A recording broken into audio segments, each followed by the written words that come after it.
Hi, എല്ലാവർക്കും നമസ്തേ. ഞാൻ സിന്ധു സതീശൻ.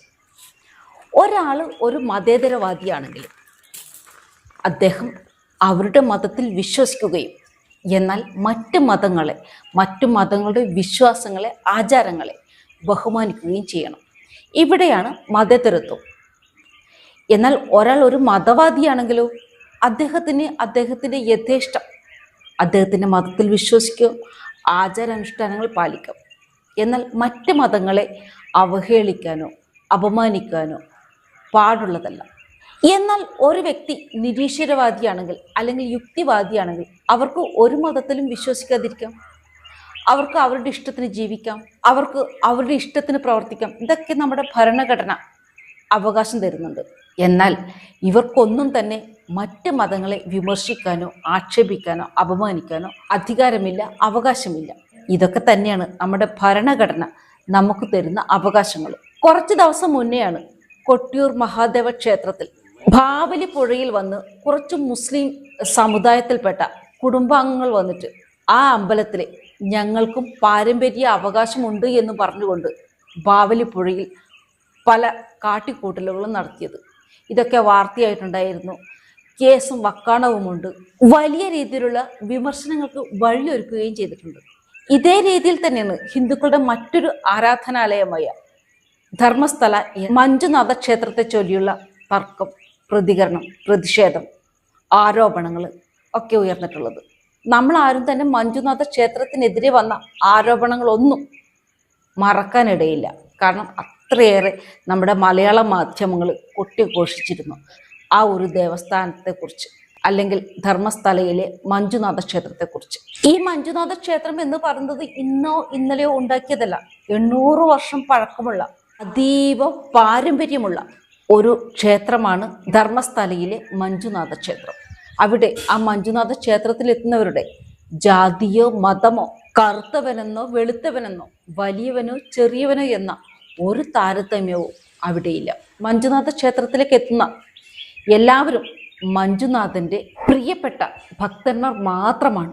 ഇനി മഞ്ജുനാഥ ക്ഷേത്രത്തിൽ എത്തുന്ന ആരുടെ മുന്നിലും ആ ക്ഷേത്രത്തിന്റെ പടിവാതിൽ തുറന്നിട്ടിരിക്കും. വിവാഹപ്രായമെത്തിയ അനാഥരായ പെൺകുട്ടികൾക്ക് ഒരു ജീവിതം നൽകി അവരുടെ ജീവിതത്തിന് ഒരർത്ഥവും മാനവും ഉണ്ടാക്കി കൊടുത്തിരുന്നു മഞ്ജുനാഥ ക്ഷേത്രം. ഇന്നും അത് നടത്തിപ്പോന്നു.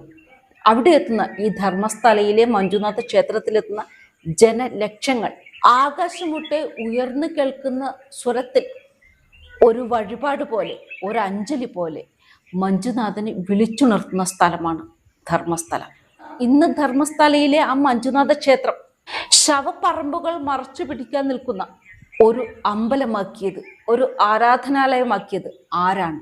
അന്ന് ഈ ധർമ്മസ്ഥലയുടെ മഞ്ജുനാഥ ക്ഷേത്രത്തിന്റെ പേരിൽ ആരോപണം ഉന്നയിച്ചു വന്ന ചിന്നയ്യ എന്ന പ്രതി പറഞ്ഞിരുന്നത് 100 കണക്കിന് പെൺകുട്ടികളെ ബലാത്സംഗം ചെയ്ത് ആ അമ്പലപ്പറമ്പിൽ ശവക്കുഴി തോണ്ടി കുഴിച്ചിട്ടിരിക്കുന്നു എന്നായിരുന്നു.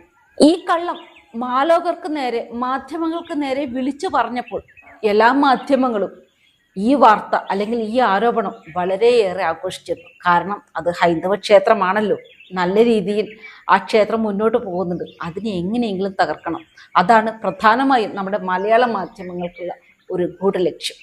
പക്ഷേ ഇന്ന് ചിന്നയ്യ പറയുന്നത് ഈ ആരോപണം ഉന്നയിക്കാൻ, അതായത് ധർമ്മസ്ഥലയിലെ മഞ്ജുനാഥ ക്ഷേത്രത്തിന്റെ പറമ്പിൽ 100ഓളം പെൺകുട്ടികളുടെ മൃതശരീരങ്ങൾ അടക്കിയിട്ടുണ്ട് എന്ന് പറയാൻ പറഞ്ഞത്, അതിനെ പ്രേരിപ്പിച്ചത് എന്നും വില്ലനായിട്ട് മാത്രം അഭിനയിച്ചിട്ടുള്ള സിനിമാ നടൻ പ്രകാശ് രാജാണത്രേ. ധർമ്മസ്ഥലയിലെ മഞ്ജുനാഥ ക്ഷേത്രത്തിന് നേരെ ഇത്തരത്തിലുള്ള ഒരു ആരോപണം ഉന്നയിച്ച് അത് പ്രചരിപ്പിച്ച് 50 ലക്ഷമാണത്രേ ചിന്നയ്യക്ക് വാഗ്ദാനം നൽകിയത്. ധർമ്മസ്ഥലയ്ക്ക് മുകളിൽ വന്ന ആരോപണവും അതിനെ തകർത്തുകൊണ്ടുള്ള, പ്രതിരോധിച്ചുകൊണ്ടുള്ള മറു ആരോപണവും പുറത്തു വന്നതോടുകൂടി നടൻ പ്രകാശ് രാജ്, സാമൂഹിക പ്രവർത്തകരായ മഹേഷ് റെഡ്ഡി തിമ്മരോഡി, ഗിരീഷ് മട്ടന്നവർ തുടങ്ങിയവരൊക്കെയാണ് ഇപ്പോൾ പ്രതിസ്ഥാനത്ത് നിൽക്കുന്നത്. ധർമ്മസ്ഥലയുടെ പേരിൽ, മഞ്ജുനാഥ ക്ഷേത്രത്തിന്റെ പേരിൽ വ്യാജ ആരോപണങ്ങൾ ഉന്നയിക്കാൻ പ്രകാശ് രാജ് അടക്കമുള്ള സനാതന വിരോധികൾ നിർബന്ധിച്ചുവത്രേ ചിന്നയ്യയോട്. അങ്ങനെയാണത്രേ ചിന്നയ്യ ഒരു സുപ്രഭാതത്തിൽ ധർമ്മസ്ഥലം മഞ്ജുനാഥ ക്ഷേത്രത്തിന് നേരെ 100ഓളം പെൺകുട്ടികളെ അതിക്രൂരമായി പീഡിപ്പിച്ച് കൊലപ്പെടുത്തി അമ്പലത്തിൻ്റെ പറമ്പിൽ കുഴിവെട്ടി മൂടിയെന്ന് ആരോപണമുന്നയിച്ചത്, വ്യാജ ആരോപണമുന്നയിച്ചത്.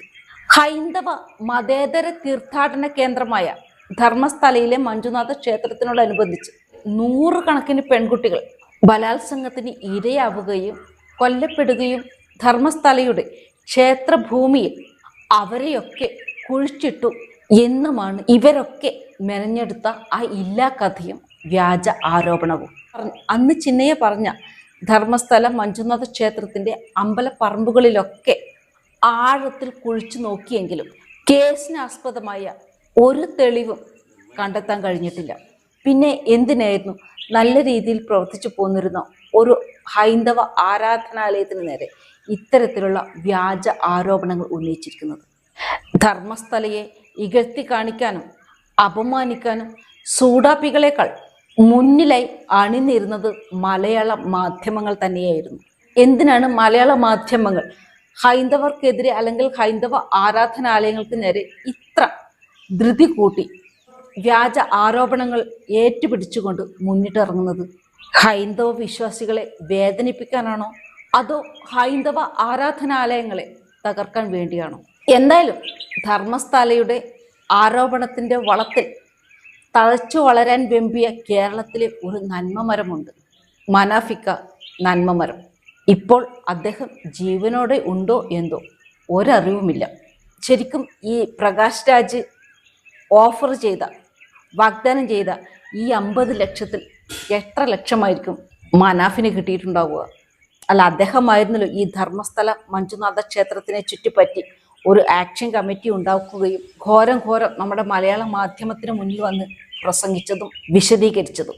അന്യമതത്തിൽപ്പെട്ട ഒരു പെൺകുട്ടിയെ വിവാഹം കഴിക്കുകയും തൻ്റെ മാതാവ് മരിച്ചപ്പോൾ മതാചാരപ്രകാരം അമ്മയുടെ ശവസംസ്കാരം നടത്തുകയും ചെയ്ത പ്രകാശ് രാജിനെ സനാതനധർമ്മം കാണുമ്പോൾ, ഹിന്ദുക്കളെ കാണുമ്പോൾ, ഹൈന്ദവ ആരാധനാലയങ്ങളെ കാണുമ്പോൾ ഉണ്ടാകുന്ന ചൊറിച്ചിലില്ലേ, അത് ഈ ധർമ്മസ്ഥലയുടെ പേരിൽ തന്നെ സുഖം പ്രാപിക്കും എന്ന് തന്നെയാണ് എൻ്റെ വിശ്വാസം.